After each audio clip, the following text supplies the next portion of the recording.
Hello, everybody, and welcome back to yet another cast of Beyond All Reason. Guys, today I'm going to be bringing you a juicy 4v4 between some extremely high-skill players on the map Comet Catcher. If anyone in the chat or if any of my viewers are veterans of Total Annihilation, you will understand that Comet Catcher is one of the oldest, greatest, most iconic TA maps. And it is also very iconic in bar as well. And so I expect any game on Comet Catcher with players of this skill level is going to bring us some epic action. But in addition to that, I have with me a brand new caster that I've never actually brought onto the channel before, who I will be casting this 4v4 tournament coming up this Saturday with.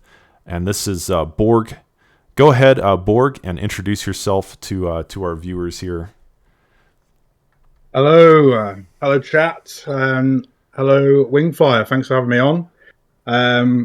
You may have seen me in the Discord. I'm one of the contributors on the bar team, leading up some of the analysis. I've done many things with widgets and analysis, going really back to the early days of Spring, the engine, which we now call Recoil. So, really looking forward to the tournament, 4v4 this weekend on Saturday. We'll be doing together, and we've got a really what looks like a really interesting match here to look at now. Oh, for sure, man! I'm super excited about this 4v4 tournament. A lot of high skill players, and right now 21, 22 seconds, 23, 24, 25. So, guys, we're just getting ourselves synced up. I'm at 30 seconds now, but.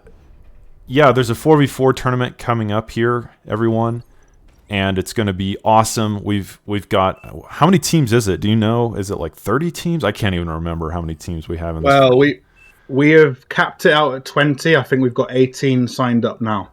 Okay, so it's 20. So almost 20 teams, guys. I expect that we will have 20 teams by this Saturday. So this is so hype. It's going to be such an amazing game.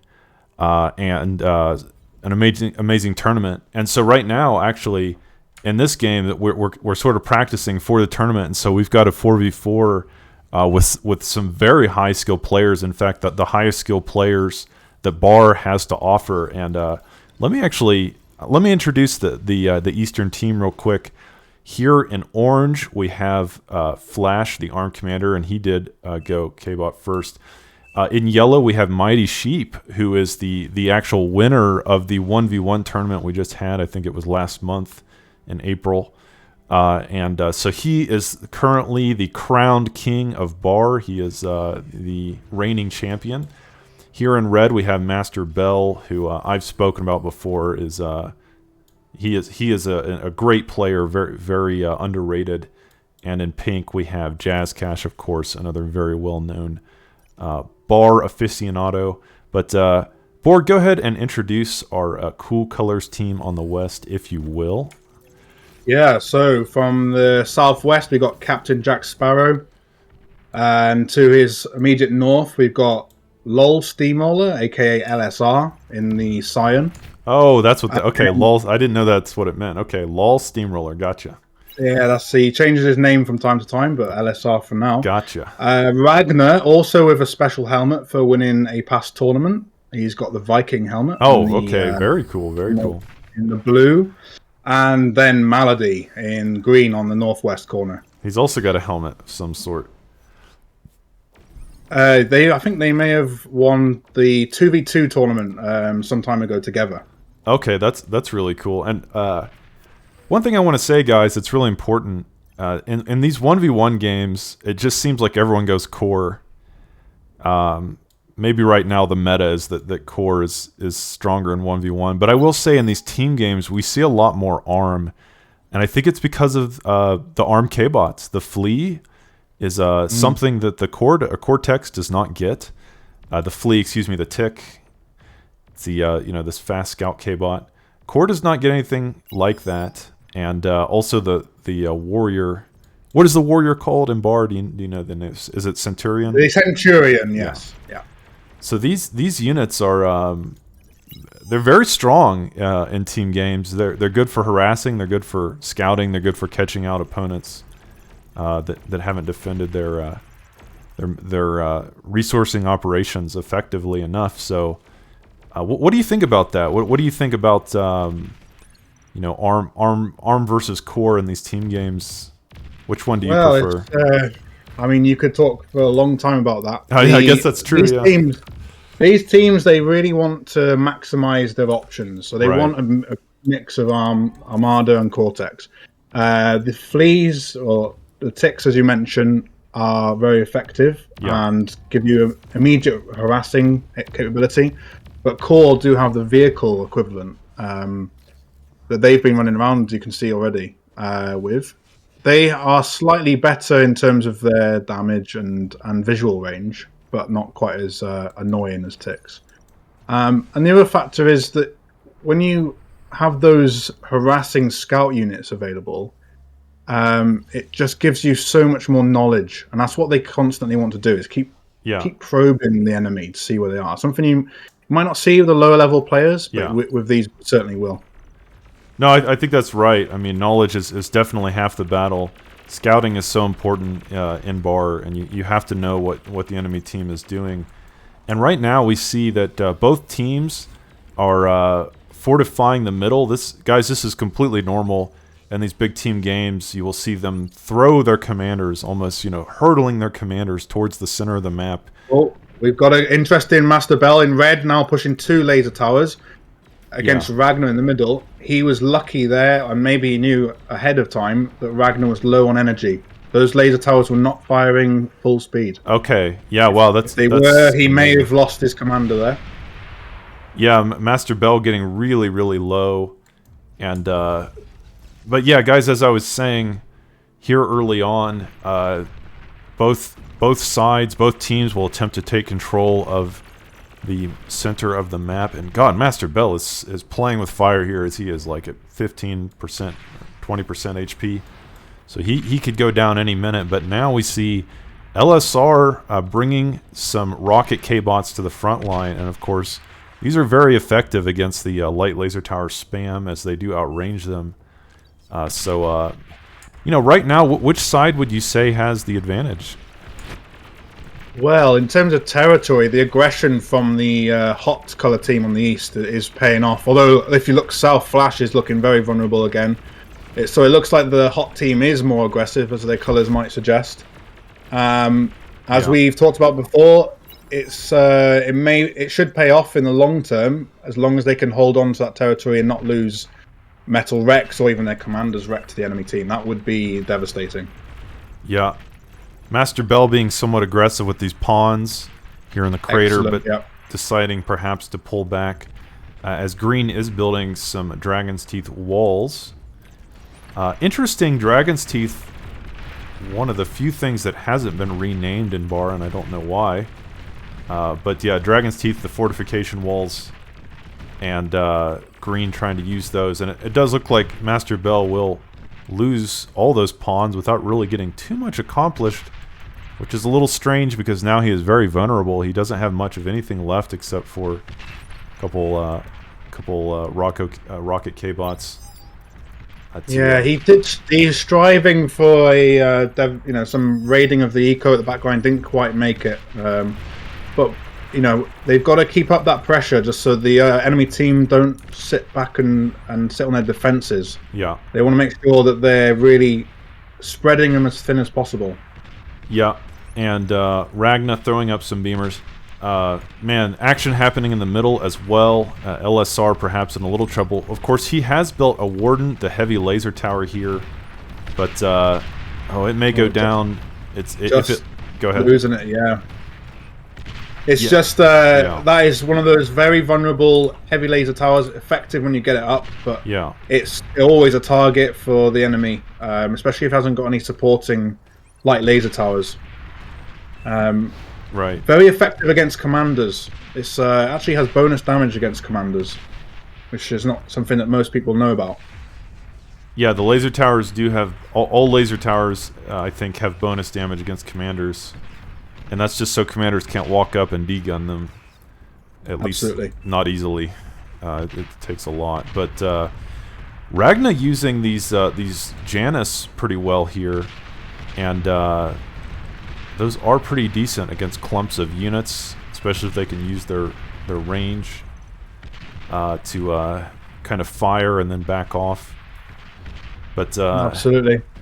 man, and I think if you look at Ragnar's position now, he has that Twilight, the stealthy metal extractor. He's going to be looking to bait in units near that so he can self-destruct it and EMP them.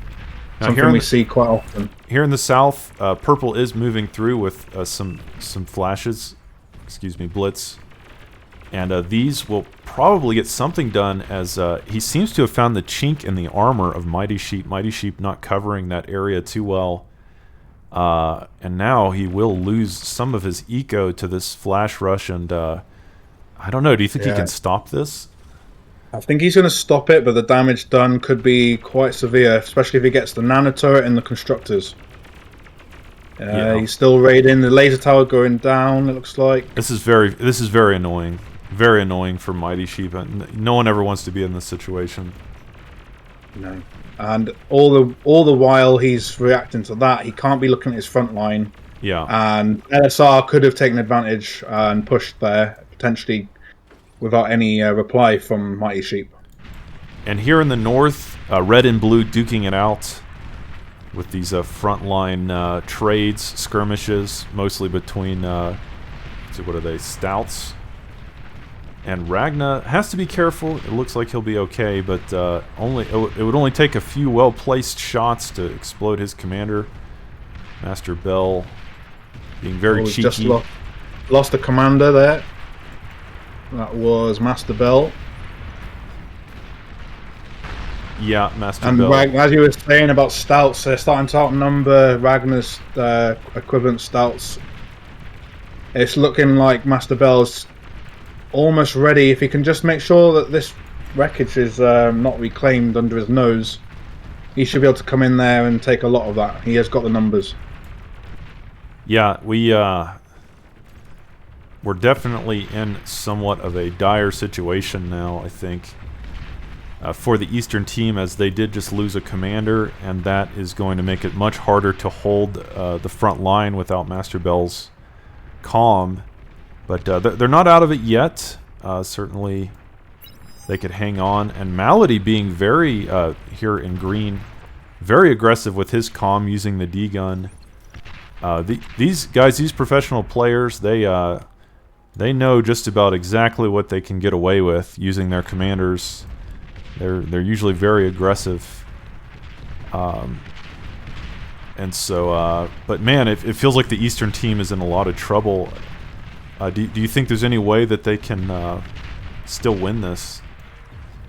Well, it hangs in the balance at the moment. Raiding constantly on the middle line. There is the commander's wreckage still there for the taking. If East can claim that, that's a lot of metal that can help swing things.